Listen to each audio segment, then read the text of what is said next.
Peace, y'all. How y'all doing? Want to get into it. There is new information that is being released from the first part of the Biden infrastructure bill that was passed. And some of the information that came out is that they have a new year 2026 mandate coming. This mandate is specifically about your highways, travels, and vehicles. And basically they're saying by 2026, there's going to be a mandate for automobile manufacturers to install drunk driving prevention technology, and the goal of having zero fatality crashes. Now,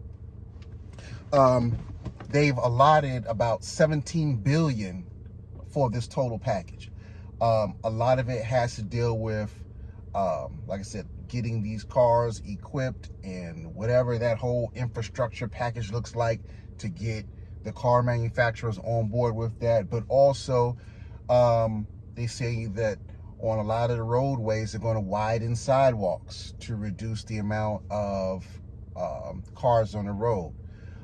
They're going to be constructing more traffic circles in order to reduce the speed in which people are traveling in cars, and also build more and wider bike lanes for bicyclists and other people that are pedestrians and cyclists and other different type of non-automobile type of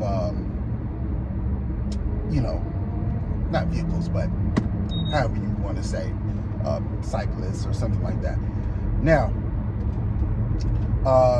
they also reported that 30% of traffic fatalities each year are due to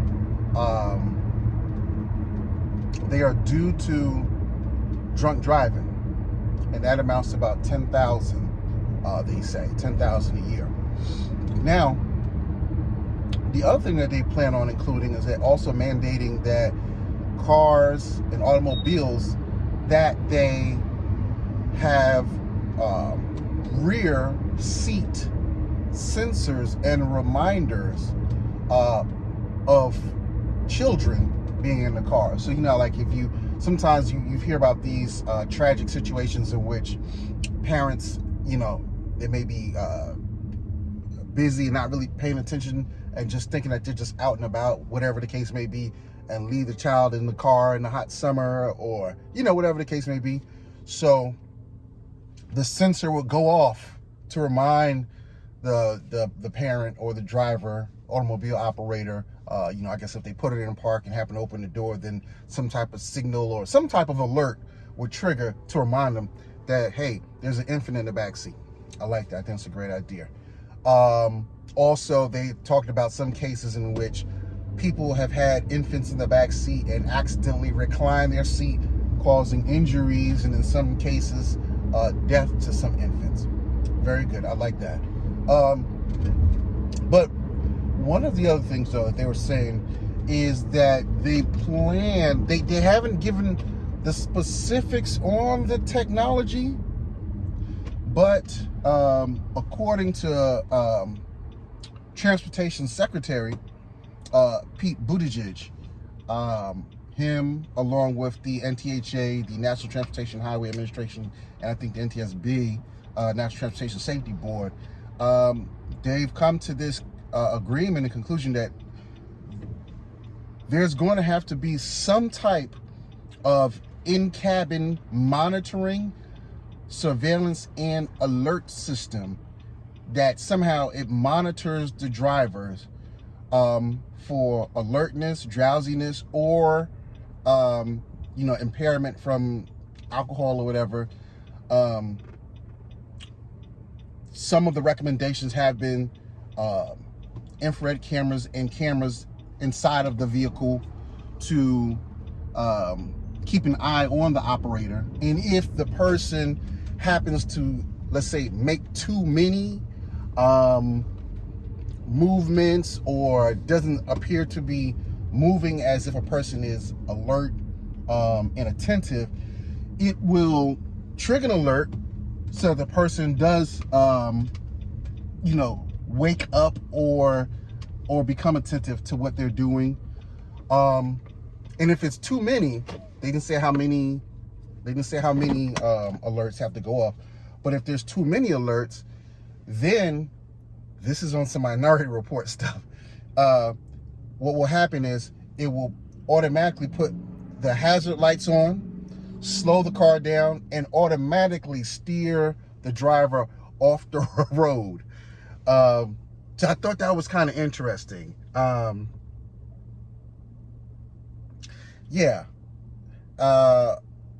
Interesting. And some of that, like I said, I get the intent. Safety as the intent. But in the same breath, I don't know how much I feel about a camera being in my car 24/7. That seems a little invasive. That seems a little Orwellian right there.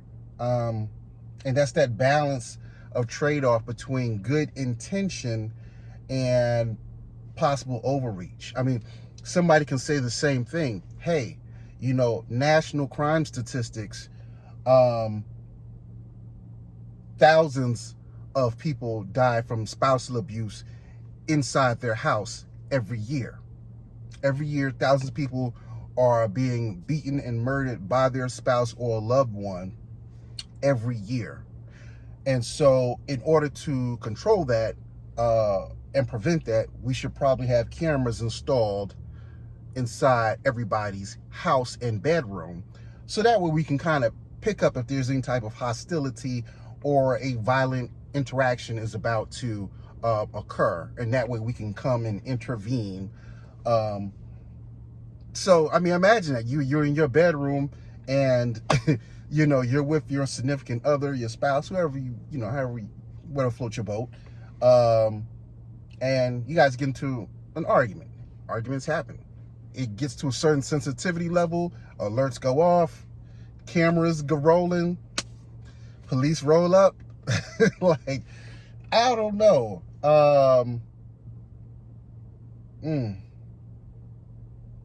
Like I said, this is something. There's going to have to be an ethics review on this. There's going to have to be an ethics panel review on this because it really is a borderline intrusion of privacy when you start talking about cameras. Like, I'm cool with the alert system. Like, let's say I'm driving and the vehicle happens to sense that it's making erratic curves and veering off in the lanes and, it signals and tries to. That's fine. I get that.